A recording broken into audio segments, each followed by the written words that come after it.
Futurible vient de publier sur son site de veille, pas dans la revue, sur son site internet, une note que j'ai rédigée à propos d'une question vitale au moment où on parle du retour de l'industrie, de la réindustrialisation de la France. Encore faut-il faire une industrie compétitive. Et un livre vient de poser une question essentielle. Où sont passés les investissements, notamment immatériels, faits par l'industrie française?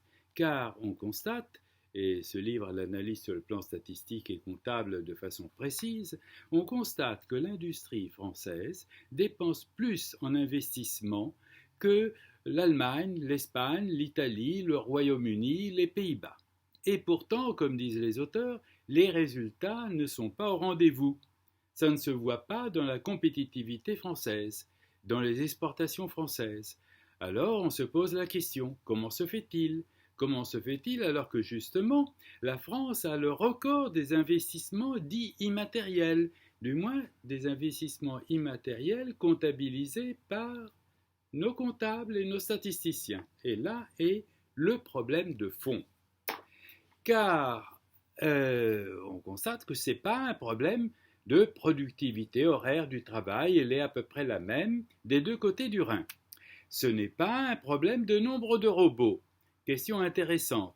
L'industrie automobile allemande consomme autant de robots, mais pas plus, que l'industrie française. Et ça renvoie à une question qui était posée il y a près de 40 ans. On affirmait que la supériorité de Toyota venait d'une utilisation bien supérieure de robots que Detroit ou la France. Je reviens sur ce sujet, sur ce point.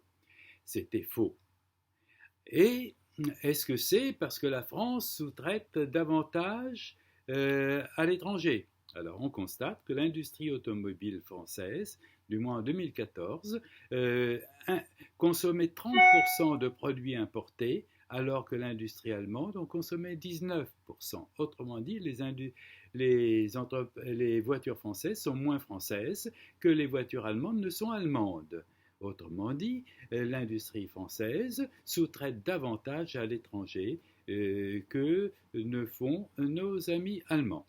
Alors, comment se fait-il qu'il y a tant d'investissements immatériels en France? Il faut encore voir ce que sont ces investissements dits immatériels. On constate déjà une chose étonnante. La comptabilité française comptabilise les logiciels séparément des matériels. Les Allemands, quand une entreprise achète un équipement informatique, dit c'est un investissement en équipement et ne sépare pas le logiciel. Ce serait absurde de dire j'achète du matériel, mais je n'achète pas la partie logicielle. À quoi me servirait ce truc si je n'achetais pas en même temps les logiciels? On ne peut pas séparer logiciel et matériel en informatique. C'est une absurdité. Bon, alors déjà, il y a un problème de qu'est-ce qu'on met dans l'immatériel. Et justement, notre comptabilité nationale considère que les investissements immatériels, c'est les investissements en logiciel, pas en matériel informatique. Non, non, c'est tout à fait séparé. Et en brevets, le portefeuille de brevets, ça fait partie de nos investissements immatériels, les marques, etc. Tout ça est absurde. Ça n'a aucune réalité. Un logiciel ne sert qu'en fonction de la façon dont on se sert de lui. Ce qui est important, ce n'est pas le logiciel, c'est le talent avec lequel on s'en sert, bien ou mal. Les brevets. Le groupe Thomson, pendant des décennies, avait le plus beau portefeuille de brevets de France. Mais il n'avait pas de sens marketing suffisant pour se rendre compte à quoi pouvaient servir ces brevets. Ils maîtrisaient parfaitement la téléphonie mobile militaire, mais ils ont fait une étude à la veille du moment où le marché du téléphone portable a explosé. Ils ont fait une étude dans laquelle ils constataient que le téléphone portable, pour les civils, ça n'avait strictement aucun avenir, donc leur technologie du téléphone portable ne servait à rien. Voilà. Ce qui compte, c'est le talent des gens qui ont quelque chose en main, qu'il soit matériel ou pas, et non pas cette comptabilité absurde qui nous trompe déjà à propos des robots. Il y a 40 ans, Hervé Seriex a publié un livre, L'entreprise du troisième type, dans lequel il disait la supériorité de Toyota, c'est non pas qu'ils utilisent plus de robots que nous, ils en utilisent 2 fois moins, mais ils ne transforment pas leurs employés en robots. C'est le management des hommes qui a fait la supériorité de Toyota et on ne l'a toujours pas compris.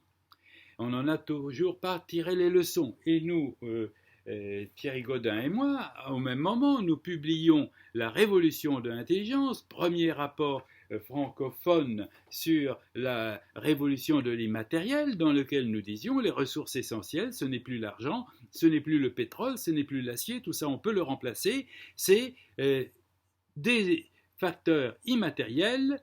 Les facteurs immatériels, c'est qualitatif, c'est comment on utilise les ressources. On peut disposer de beaucoup d'argent et l'utiliser bêtement. On peut disposer de beaucoup de talents dans notre entreprise et les empêcher de s'exprimer. Et c'est ce qu'on fait trop souvent. Et c'est la créativité humaine, c'est les relations humaines, c'est la capacité à comprendre les autres, à se faire comprendre des autres, c'est les valeurs, c'est la vision. Bon, c'est tout ça l'immatériel. Tant qu'on ne le comprendra pas, on ne comprendra pas pourquoi les entreprises françaises souvent investissent beaucoup et obtiennent peu de résultats, moins que les autres. Voilà. Il faut comprendre ce que nous a expliqué par exemple Thomas Philippon, polytechnicien mais spécial. Thomas Philippon, dans son livre Le capitalisme d'héritier, expliquait déjà il y a une dizaine d'années que sur le plan statistique, disait-il, le manque de productivité de l'économie française s'expliquait par la médiocrité des relations humaines à l'intérieur des entreprises.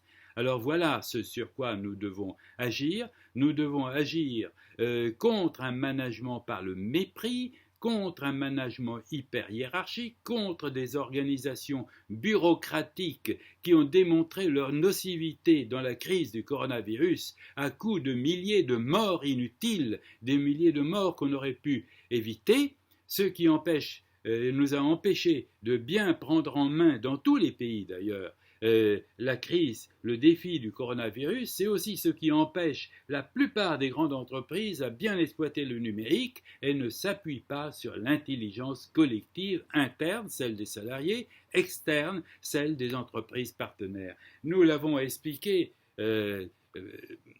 Hervé Seriex et moi, à nouveau dans Alarme citoyen. Ce n'est pas de la publicité commerciale, car le livre est en téléchargement gratuit sur le site de l'éditeur EMS. Alarme citoyen, et nous avions mis, conseillé par ma femme, sinon aux larmes. Nous sommes hélas aux larmes. Alors il est temps maintenant de sortir par le haut de la crise en s'attaquant à notre maladie, à l'autre virus, le virus néo-taylorien, le virus néo-libéral qui nous font des entreprises qui regardent leur compte en bourse, leur valeur en bourse, et non pas les hommes qui la composent et les hommes avec qui elles travaillent. Il faut rétablir un capitalisme humain, et là, nous pourrons nous en sortir de façon humainement très satisfaisante et économiquement aussi. Voilà. Alarme citoyen, aux actes citoyens.